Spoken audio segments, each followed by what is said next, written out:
What's up guys, Asian here again with another build video, and today we're going to be talking about the Magicka DK, the poor neglected Magicka DK. Ever since the off-balance shift that came with Morrowind, the shift to higher off-balance uptime, Mag DKs have unfortunately kind of been pushed aside because of their higher consumption of off-balance, as well as taking up a melee slot with stamina DPS pulling higher and higher numbers. The argument has been, why should I give a melee slot to a Mag DK when I can fill it with a Stam DK that can pull 10-15k higher than the Mag DK? So Mag DKs have kind of been pushed aside because of this shift into the off-balance meta. However, with the updates upcoming in Q1 DLC, there is a possibility that off-balance is going to be rebalanced and the Mag DKs could make a comeback. So this is a Mag DK build, so we're going to be discussing that today. The Mag DK can still pull very good DPS, it's just very reliant on off-balance and things like that. So starting off with gear, because Mag DKs tend to play melee, you can have a ranged Mag DK. Grothdarr is going to be the monster helm of choice. I do have a health enchant on my large piece here, my helm. That's just because I use Witchmother, so I do need the health enchant in order to get an appropriate level of health. You can see I'm still sitting at 16,360 health, which is still below the 17k recommended health. So if you do want to get up to 17k health, you're going to want to put a couple more points into health and your attributes, or you can use a small health enchant if you'd like. That's I'm comfortable running at 16k health because I'm comfortable with a lot of the vet trial mechanics and my ability to stay alive and my shields, but your mileage may vary, so take that as you will. For my 5-piece, I'm running Burning Spellweave.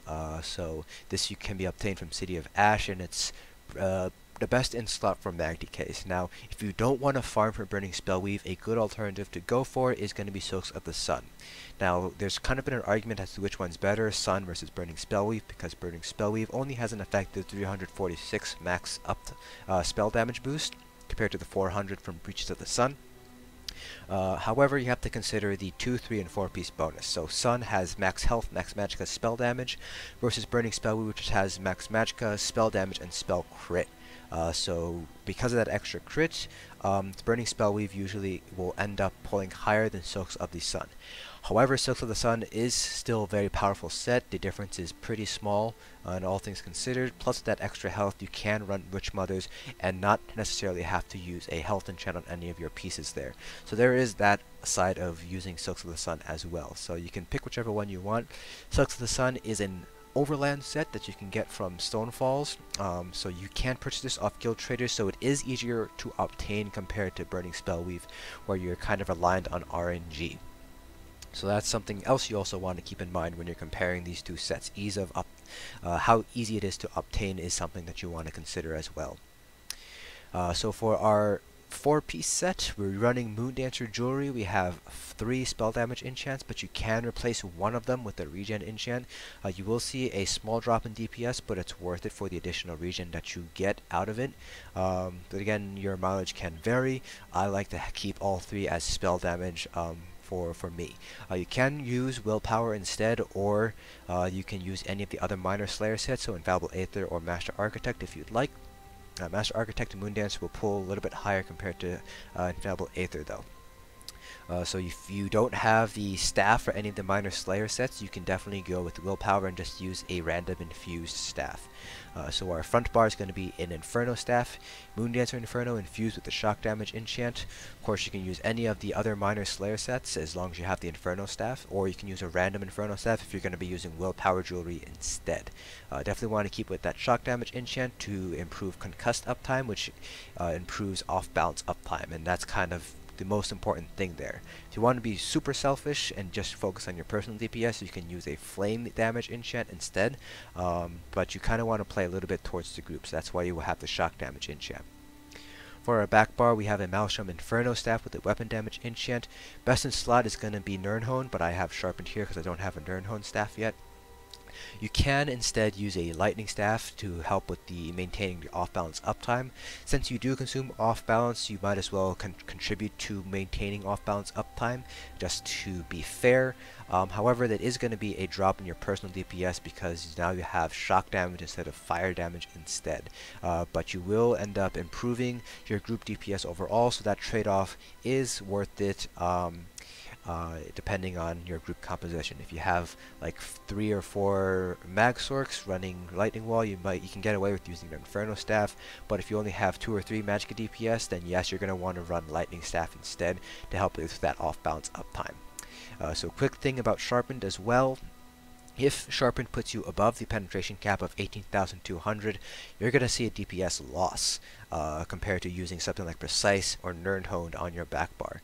So that's something you want to keep in mind. As long as sharpened, when you add the penetration, keeps you below or at the penetration cap, or just a little bit over, like 200, 300 over, it's fine to use as a weapon trait, but if it puts you about 500, 600 over the penetration cap, you definitely want to consider using a different trait like nirn honed or precise. So for our attributes, we have all points in the Magicka, but again, if you want to give yourself a little bit more health, you can put 4 of those points into health, hit 17k if you're using Witchmothers. Otherwise, if you're using blue food, then you don't need to put any points into health, hit 17k health. I am a vampire for that 10% additional Magicka regen. You don't have to stay as stage 4, you can just be stage 2. I'm just too lazy to feed into get into stage 2. Keep in mind, if you are going to be like me and just stay at stage 4, you will take more damage from fire, and you are melee, so you have less time to react to mechanics, so do keep that in mind.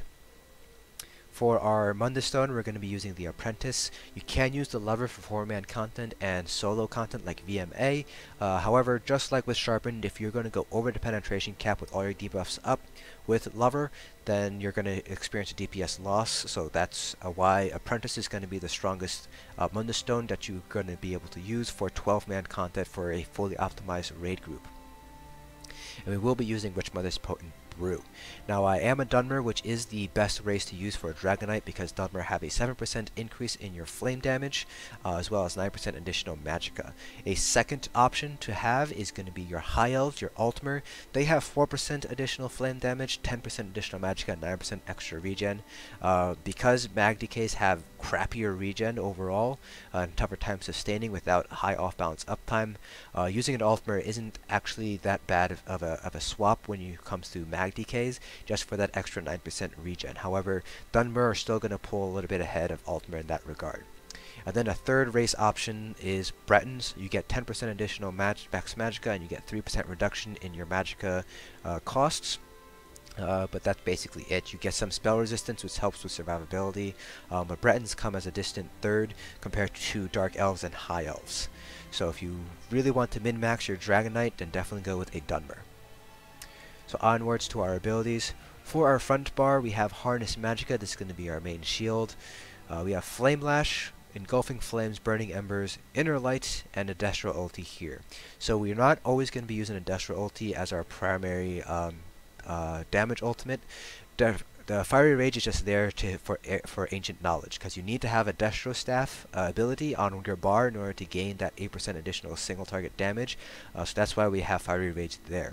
Standard of Might is going to be a much better ultimate to use. It costs the exact same amount of ultimate, but it gives you 15% additional damage to all of your abilities, plus it gives you 50% damage reduction, so Standard of Might is going to be a stronger ultimate to use compared to Fiery Rage. For our back bar, we have Eruption, Flames of Oblivion, Blockade of Fire, Rearming Trap, Molten Armaments, and then Standard of Might. So again, this is going to be our primary ultimate that we use for both trash pulls and boss fights, because of that secondary effect, increasing our damage done by 15% and reducing the damage we take by 15%. So it's a very powerful ultimate in that regard. It also provides an additional synergy for your tanks in order to proc Alclash. It's only one synergy, and you can only use it really like once every 1.5 minutes, 2 minutes, so it's not really going to see much use, but it's a nice additional bonus to have. Now there are other ways you can flip your bars around. I've seen builds where you have Blockade of Fire on the front bar and you put Engulfing Flames on the back bar, or Burning Embers on the back bar. It's kind of up to you how you want to mix and match your abilities, but these are the abilities that you want to maintain on your bars. Molten Armaments here is actually going to be your flex spot, and that's going to change depending on the content you're going to want to clear. So you can use Deep Breath if you need an interrupt. You can also use Force Pulse, or not Force Pulse, Crushing Shock if you need a ranged interrupt, and because Deep Breath has a limited range. You can use Unrelenting Grip if you're going to be doing something like VMAW and you're chaining on the twins. That's another option there as well.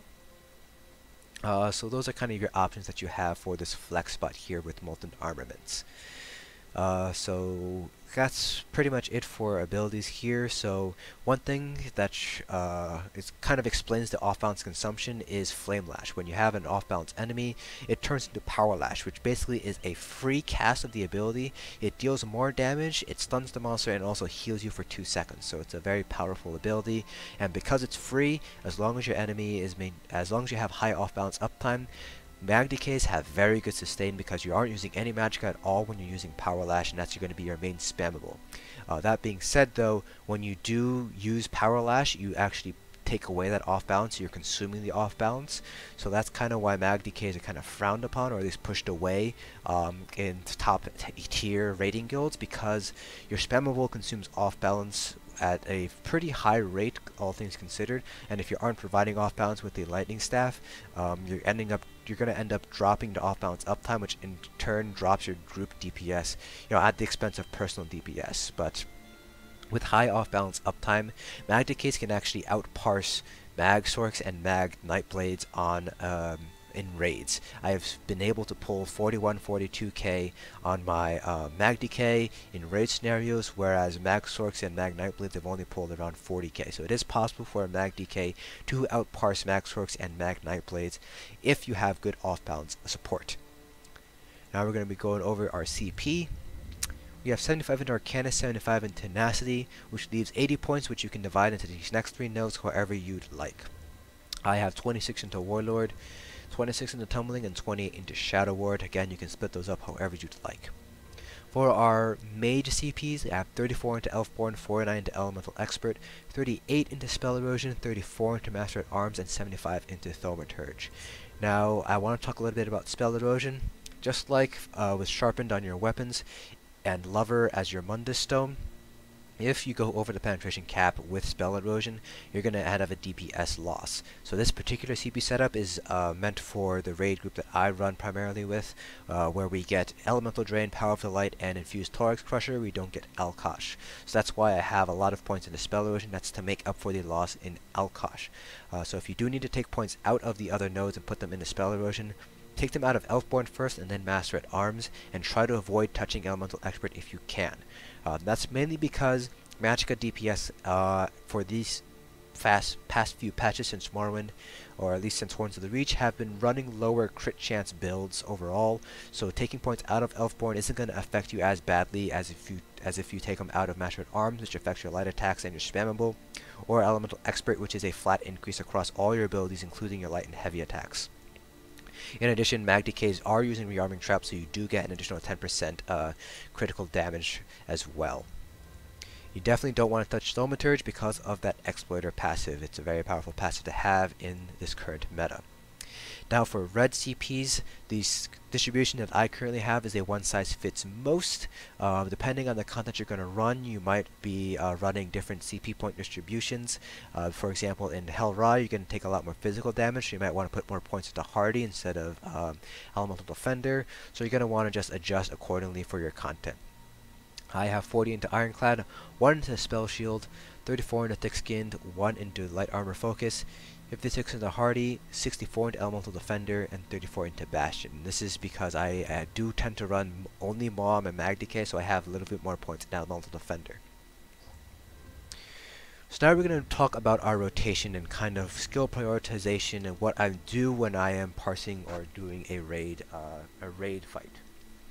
So the first thing you're going to do when you enter a fight, obviously you're going to want to pre-buff yourself with Molten Armaments and Flames of Oblivion. Then you're going to want to enter your fight with you drinking a potion. I'm not going to do that because I want to save it. And then you're going to start with Rearming Trap. So here's what it's going to look like. You're going to buff yourself with Molten Armaments, Flames of Oblivion, drink your potion, hit down Rearming Trap, and you would use your standard here. So when you do your bar swap, that's when you want to use your standard. Bar swap, go to your Blockade. You want to make sure to maintain your Engulfing Flames, because it does give a debuff that provides 10% extra damage to your flame damage abilities. So you want to maintain your Engulfing Flame debuff as best as you can. The next important skill that you're going to want to maintain is going to be Blockade of Fire or Blockade of Storms. Blockade of Fire because of your VMA enchant, and Blockade of Storms in order to maintain off-balance uptime. Now, you can use Blockade last in your rotation and instead go something like, assuming you're pre-buff, you have your, you do Rearming Trap, Eruption, and then Blockade, and then swap cancel out of the Blockade animation. You will still get the VMA enchant if you decide to block cancel out, because it is an instant cast. So right when you cast it, it automatically hits, and you can bar swap out of that, and you still get the VMA enchant on your front bar there. So that's one thing you can do instead of using Eruption last, but you can also animation cancel out of Eruption as well. So this is the full animation, so you can actually bar swap cancel out of that animation as well. It's kind of up to you how you want to play it. And again, you want to maintain your Engulfing Flame uptime because of that 10% extra fire damage debuff on the enemy. So you definitely want to maintain that as best you can. So, and then of course you don't have an execute as a Magicka Nightblade, so you're just going to keep on doing your rotation throughout the entire fight. You don't need to change anything up because you don't have an execute range. And like I mentioned earlier, you want to use your Standard of Might when it is up, after you finish laying down all your dots on your back bar. That basically because of the 15% additional damage. So if you have your dots running when you lay down your Standard, you will make the most out of that 50% extra damage boost that you're getting from Standard. So now we're going to go ahead and do a 6 million dummy parse so you guys can get an idea of the sustain and how bad the sustain actually is without off balance, as well as kind of see the rotation in a better sense. I will be swapping out my shield for Elemental Drain. I will try to narrate my rotation as well so you guys can get an idea of what's going on in the middle of my rotation, but I apologize if I'll try to hit the most important points. I'll apologize if I am quiet during part of it, because I am focusing on getting a good rotation done.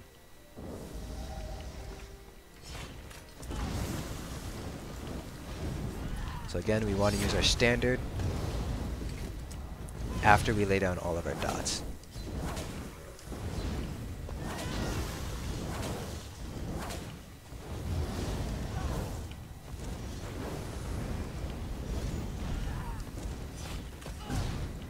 If you have to let a dot expire, let it be Burning Embers.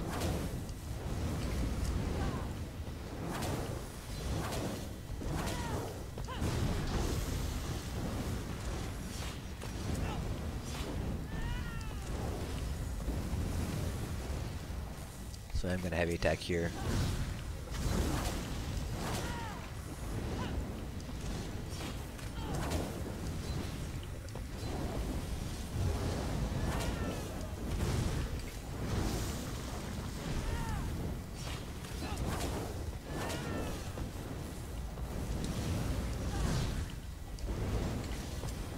Mag DKs have a little bit of a dynamic rotation. It's not actually that bad, all things considered.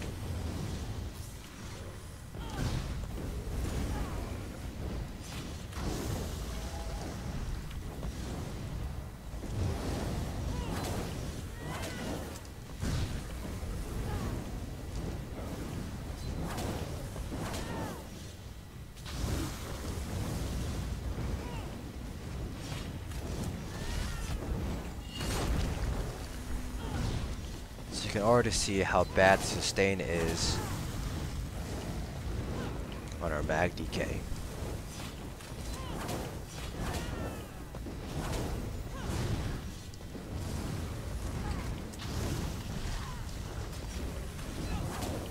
Without that off-balance uptime.